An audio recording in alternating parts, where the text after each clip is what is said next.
Stúdióbeszélgetésünk két vendége, Kulcsár Szabolcs rendőr alezredes, városunk rendőrőrségének parancsnoka, illetve Jung Katalin, a Családsegítő Szolgálat vezetője. Köszöntelek benneteket ebből az alkalomból. Hát ennek a beszélgetésnek a témája már logikusan adódik a két funkció betöltött két tisztségviselő kapcsán. A kábítószerfogyasztás szigorításáról lesz szó, illetve a kábítószerkereskedelem szigorításáról. Aktuális itt ezekben a tavaszi hónapokban érződik a hatása is, hiszen országos médiák számolnak be arról, hogy az zéró tolerancia jegyében nagyon sok kábítószer kereskedő, drogcsempészt tartóztatnak le. Ennek aktualitása az, hogy ez a probléma érintheti városunkat is bizonyos értelemben, a családokat is. Hát kezdjük talán azzal a gondolattal, mikortól érvényesül ez a szigorítás, illetve milyen következményei lehetnek ennek? Tehát ott kezdeném, hogy maga a büntető törvénykönyv, ugye a kábítószer vonatkozásában több szegmentist is büntetni ad. Tehát gyakorlatilag ugye nem csak a kereskedelmet, ahogy említetted, a tartást, fogyasztást, termesztést, átadást, tehát több olyan jellegű történet van, ami büntetendő. Az, hogy szigorítás, mindig is büntetendő voltak ezek a cselekmények, illetve attól függ, hogy milyen jellegű kábítószerről beszélünk, annak függvényében maga az eljárásmód, illetve a végén a büntetési tétel is annak függvényében lett kiszabva ebbe a történetbe. Most van egy tervezet, ami beterjesztésre került. Lehet, hogy ezek a büntetési tételek, sőt nagy valószínűséggel növekedni fognak, súlyosabb büntetési tétellel lesznek fenyegetve ezek a cselekmények, de jelen pillanatban még a hatályos jogszabályok alapján járunk el. Én azt szoktam mondani, az a városvezető, vagy az a rendőr, vagy az az állampolgár, aki azt mondja, az ő településén, az ő lakókörnyezetében, az ő élőhelyén nem találkozik, vagy nincsen kábítószer valamilyen formában, az hazudik. Tehát mindenhol van. Itt Dunaföldáron is van, Bölcskén is, Madocsán is.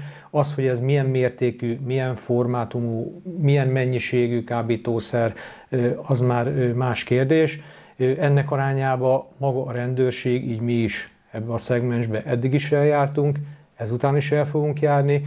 Most gyakorlatilag ez a történet egy kicsit nagyobb hangsúlyt kapott a politika, illetve a média által, jobban előtérbe került bizonyos okok miatt, de eddig is tettük a dolgunkat, illetve ezután is fogjuk. Hát Katalin, nálatok azt hiszem januártól indul be a szenvedélybetegekkel kapcsolatos tevékenység, ez egy új volumen a Családsegítő Szolgálatnak. Nyilván ezzel a problémával valahogy ti is szembesültök, találkoztok, hiszen a szenvedélybetegségek között azt hiszem meghatározó a drogfogyasztás. Ilyen értelemben különösen ennek a következményei, amennyiben ennek súlyosabb következményei vannak a szűkebb távon környezetre vonatkozóan, automatikusan téve a rendőrség partnerei vagytok. Létezik közületek ilyen együttműködés? Igen, de visszatérek, hogy valóban ez a szenvedélybeteg nappali ellátása, ez most januártól indult be az Alapszolgáltatási Központban, a Duna utcában. Ez egy Európai Uniós projekt keretében valósulhatott meg. Ennek keretében egyébként az egész Alapszolgáltatási Központ át is épült, és valóban egy külön rész alakult a szenvedélybeteg ellátásnak. Nem azért, mert hogy szegregálni akarnánk őket, hanem valóban az idős ellátás mellett ez egy egészen más jellegű ellátási formát kíván.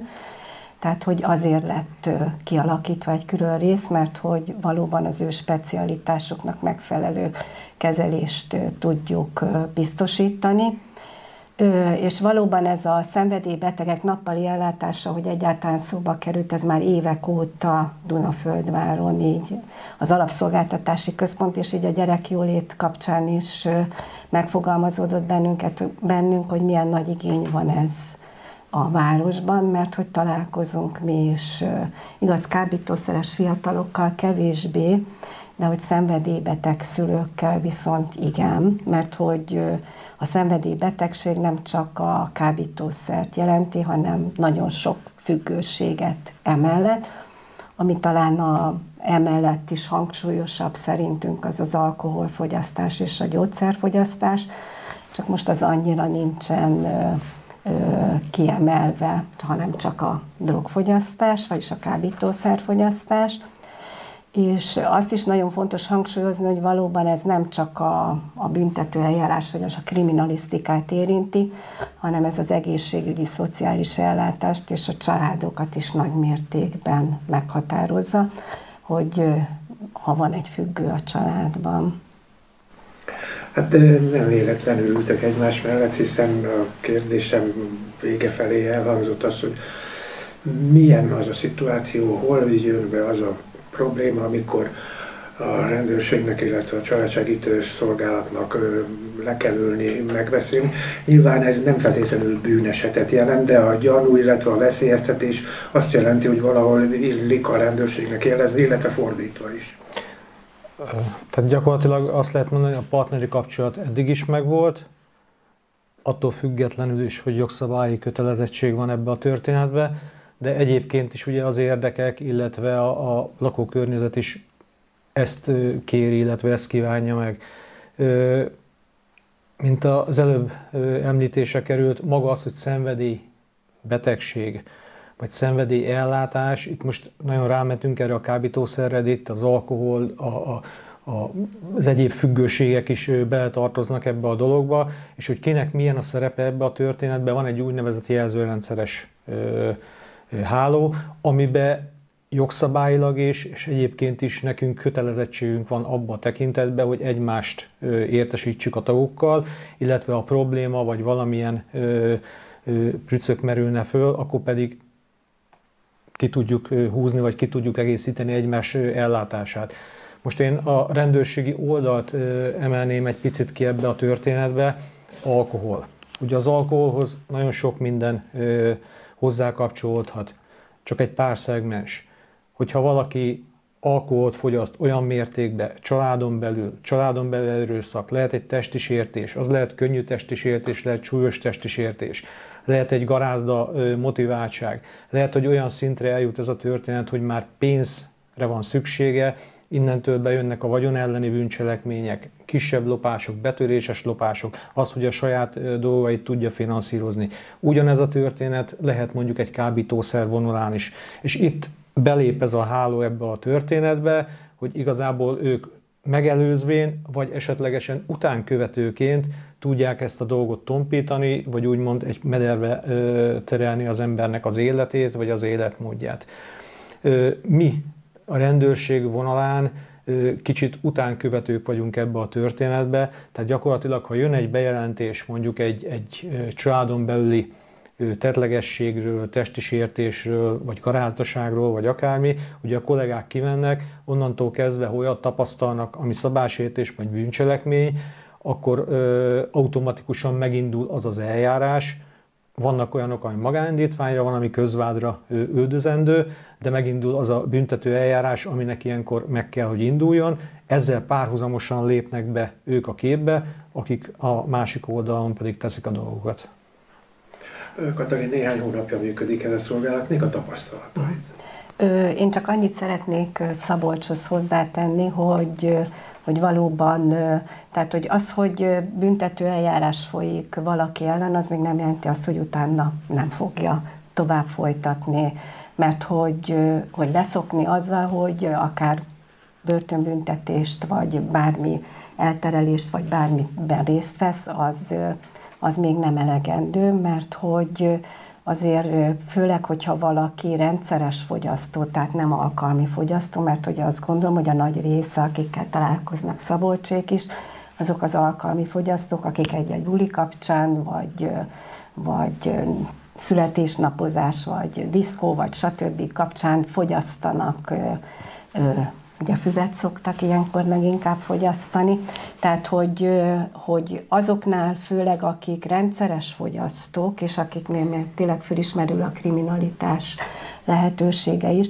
azoknál nagyon fontos, hogy egy megtervezett terápiás folyamatban vegyenek részt. Ez a terápiás folyamat, ez egy nagyon hosszú folyamat, amiben nagyon sok időt is kell eltölteniük, tehát ugye ez attól is függ, hogy ahogy hangsúlyoztam, hogy milyen fokú az ő függősége, mert van, amikor például mi már nem is vagyunk elegendőek, tehát a nappali ellátás, hanem be kell feküdni kórházba, vagy egy rehabilitációs intézetbe, és úgy tud csak elindulni tulajdonképpen a józan élet útján, de hogy ez egy nagyon összetett folyamat, és nem csak az egyén kell hozzá, hanem a családja, hozzátartozók is.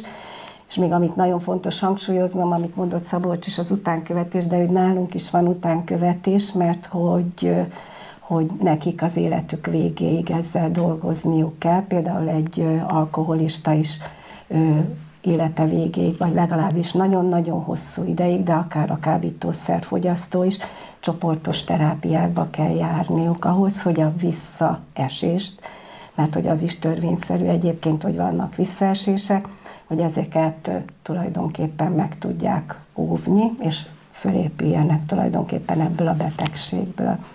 És azért is fontos egyébként, és ezért is beszéltünk Szabolcsa is, tényleg nagyon fontos a mi együttműködésünk, mert hogy valóban itt nem áll meg a történet, hogy a Szabolcsék büntetőeljárásban elindítják a folyamatot, hanem nagyon fontos az ő megsegítésük, terápiás megsegítésük, és amit még hangsúlyoznék, hogy ha nem is lehet az elkövetőt, vagyis a drogfogyasztót terápiára kötelezni, mert hogy nem lehet, esetleg csak bírósági úton, de hogy nagyon fontos a hozzátartozók is megsegítése, mert hogy a hozzátartozók is nagyon részesei ennek a folyamatnak. Igen, tehát még egy mondatot hozzátennék azért, tehát mint az előbb említettem, maga a rendőrség nagyon sokszor ebbe csak utánkövető már. Tehát, hogyha mi belépünk a körbe, akkor nagyon sokszor az valamilyen eljárásjogot már maga után von. Tehát itt az lenne az egészséges, és többé-kevésbé azért is beszélünk erről, meg azért próbáljuk ezt az ollót egy picit kinyitni, hogy az emberek fejébe, hogyha olyan van, üljenek le, egy kicsit gyújjon meg a fény, hogy eljutottam egy bizonyos szintre, és onnan lehet, hogy én lejjebb megyek, vagy akár a családnak a segítségével belépek abba a körbe, és eljutok arra a szintre, hogy én segítséget próbálok kérni egy ellátórendszer kapcsán, hogy ott én ebből kvázi kigyógyuljak, szinten tartódjak, kicsit magyartalanul, és ne essek bele, ne csússzak bele egy súlyosabb büntetőjogi történetbe. Tehát ez egy olyan, hogy az elején van ez, utána vagyunk mi, és utána, ha nálunk van valami, azzal kiegészülve ugyanott pattog a végén a labda, de az lenne a legjobb, hogy az elején lenne egy megelőző történet. A szenvedélybetegek negatív cselekedetei elsősorban a családon csapódnak le, és itt jönnek képbe a gyerekek, az iskolák. Nyilván az köztudott, hogy a rendőrség is gyakran tart iskolákban tájékoztatót, aztán a családsegítő szolgálatnak is vannak kapcsolatai. Mennyiben segítség az, ha az iskolák környékén körülnéztek, tájékoztatjátok a fiatalokat, ez mennyiben kötődik a munkátokhoz? Tehát, mint említettem, van a megelőzés. A megelőzés kapcsán ugye ugyanez a történet, ez nekünk is benne van, mi is tesszük a dolgunkat ezen a fronton is. Itt különböző mesdjéket azért említenék, az egyik az az iskolarendőri program. Tehát minden egyes iskolában van nevesítve iskolarendőr, az egyik hivatásos szolgáltat ellátó kollega, aki úgymond kapcsolattartóként jelen van az iskolákkal, amennyiben olyan jellegű történet van, olyat tapasztal igazgató, tanár, vagy ki van függesztve ugye minden iskolában az elérhetősége az adott kollégának, akkor lehet őt keresni, lehet engem keresni, lehet zaklatni, mi tesszük a dolgunkat. A másik mesdje, hogy így fogalmazzak, az pedig, amit említettél, a megelőző előadások, a figyelemfölhívás. Itt vannak különböző szeletek a tortába, kábítószer, alkohol, internet veszélyei, egyéb fiatalkori problémák, vagy akár volt úgy, hogy ők fogalmazták meg ezeket a dolgokat. Itt mi rendszeresen keressük az iskolákat, az iskolákkal jó a kapcsolat. Van, amikor az iskolák kérnek föl minket a meghatározott tematikán túl is, hogy van egy ilyen probléma mondjuk az 5. B-be, a 6. C-be, gyertek el, tartsatok valamiről előadást, de lehet az, hogy éppen mi egy adott eset kapcsán látunk vagy tapasztalunk valamit, és azt mondjuk, hogy erre rá kellene egy picit építeni egy előadást, azért, hogy a szűk vagy tágabb környezet a tanulók vonatkozásába fényt gyújtson a fejekbe. Egyébként, amit említett, hogy mennyire hasznos, vagy mennyire pozitív ez a tapasztalat. Szeretik, szoktak figyelni rá.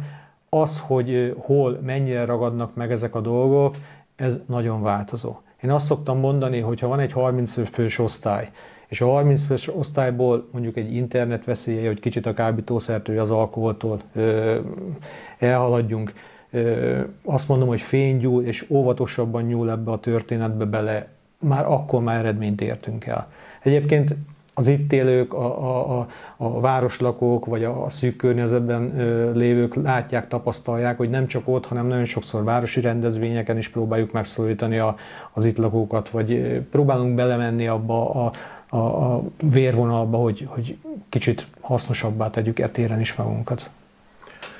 Most a szenvedélybetegség, maga a szenvedélybetegség kezelése igencsak diszkrét dolog. Gondolom ezt tapasztaljátok. Mindketten egészen másképp kell viszonyulni, ehhez nehezebben nyílnak meg az érintettek is. De ebben hol van egy határ? Hol van az a határ, amikor már a diszkréciót félretéve lépni, cselekedni kell? Valóban nagyon erős motiváció kell ahhoz, hogy valaki megjelenjen egy szenvedélybeteg ellátórendszerben, és ez most mindegy, hogy akár itt nálunk a szociális ellátásban, vagy egészségügyi ellátásban van, de én azt gondolom, hogy például egyik nagyon erős motiváció az a rendőrségi eljárás, amikor tényleg motivációként hathat, hogy ne kerüljön mondjuk börtönben, vagy a szülők szembesülnek azzal mondjuk, hogy a gyerek kábítószert fogyaszt, tehát hogy ez is egy nagy motiváció lehet, de valóban, mivel a társadalom tabuként kezeli ezt a témát, és nagy a stigmatizációja is, a negatív megítélése, ez is nagyon sokat nehezít azon, hogy felfedjék tulajdonképpen az ő szenvedélybetegségüket. Hát leggyakrabban a hozzátartozók szoktak jelentkezni, mert hogy rajtuk van a legnagyobb nyomás, ők szeretnének legelőször változtatni ezen, még amikor nincs is meg a szenvedélybetegnek a motivációja, pedig hát az a legfontosabb, hogy ő motivált legyen ebben, mert hogy anélkül semmit nem lehet tenni. Tehát, hogy ez a legeslegfontosabb, és valóban nagyon fontos a diszkréció, mert még egyszer hangsúlyozom, tehát, hogy nagyon negatív a társadalom megítélése sajnos a szenvedélybetegekkel kapcsolatban. Tehát említetted, vagy kérdezted, hogy mennyire szükséges a hozzáállása az adott illetőnek. Feltétlenül szükséges. De ebbe azért egy paramétert, vagy egy mérföldkövet azért még említenék, amit a Kati is mondott, hogy gyakorlatilag ott van a család, a szűk környezet, a baráti kör. Tehát nagyon sokszor ezek a dolgok, ezek úgy indulnak, hogy oké, lehet, hogy egy egyszeri szórakozás, lehet egy alkohol, lehet egy kábítószer, lehet más jellegű függvénye is ennek a történetnek, és szépen fokozatosan ez emelkedik, nő, problémát okoz. És nagyon sokszor az első időszakban ez még nem látható, látens marad. És itt vannak azok a dolgok a család részéről, vagy a szűk környezet részéről, hogy picit rávilágítsanak az adott illetőnek a szemére, hogy figyelj ide, te már eljutottál egy adott szintre, valamit lépni kell, mert ez innentől csak lefelé mehet. És hogyha ez a dolog ez nem történik meg, onnantól fog bejönni az a dolog, hogy sokkal-sokkal nehezebb, és súlyosabb következményekkel fog ez a történet járni. És általában, de ez az én tapasztalatom, minél jobban belecsúszik szerintem valaki ebbe a történetbe, minél mélyebbre ássa magát ebbe a gödörbe, onnantól kezdve lehet, hogy az elején még azt mondja, hogy gyerekek, vagyok egy adott szinten, mondjuk a 3. lépcsőfokon, én akarom ezt a dolgot, mert föl akarok onnan állni. De ha már nem vagyok, akkor már úgy vagyok vele, hogy nem érdekel semmi. És azért mondom, itt a család, meg a többi. Van egy szülői példa, itt végigmehetnénk nagyon sok minden, amiről szoktunk beszélni. Tehát itt a család, a környezet, a szülői motiváció, szülői példa, meg a többi, meg a többi. Szabolcs, neked van rálátásod, nyilván adataid is vannak az utóbbi évekre visszamenőleg.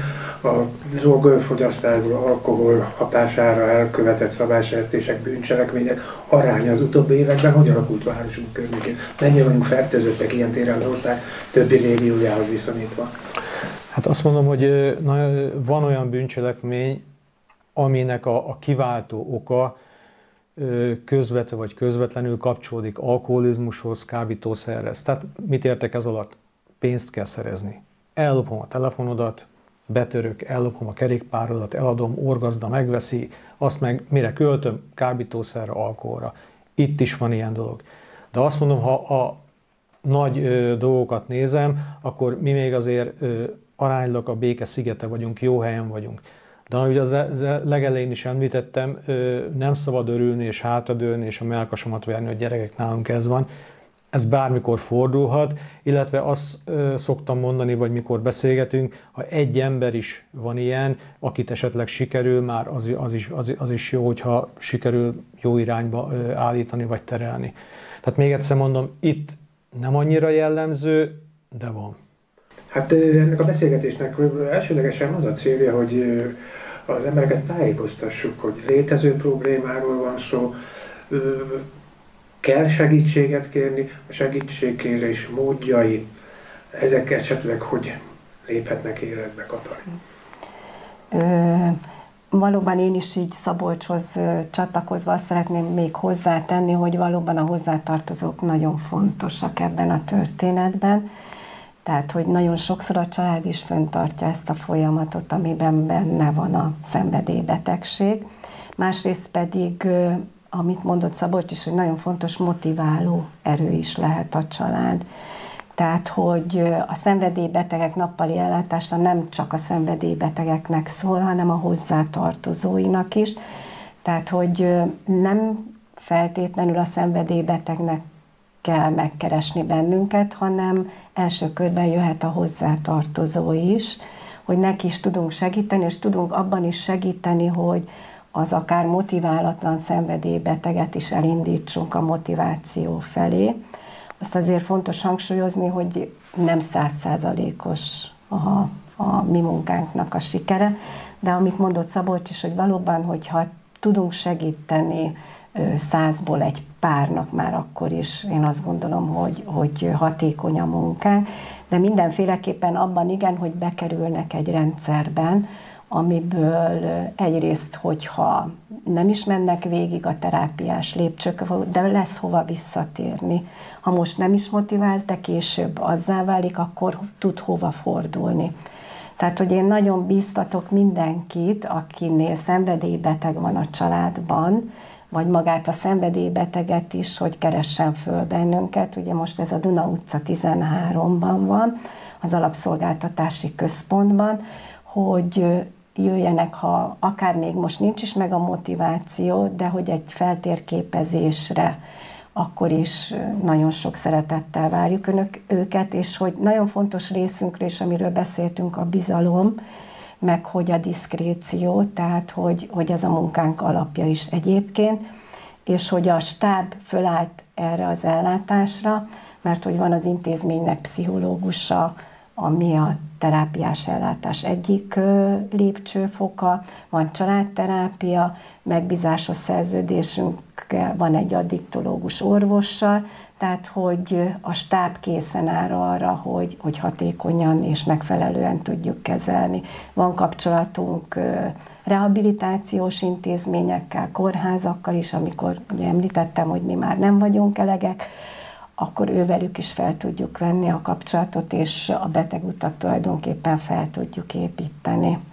Úgyhogy én nagyon biztatok mindenkit, mert hogy a járásban egyébként itt van Dunaföldvárról egyedül ilyen szenvedélybetegek nappali ellátása, úgyhogy én azt gondolom, hogy ez egy nagyon hasznos ellátási forma. Hol lehet titeket elérni, akár személyesen, akár telefonon? Az alapszolgáltatási központban, a Duna utca 13-ban, telefonon pedig a 75-ös körzetszám 341 068-as telefonszámon.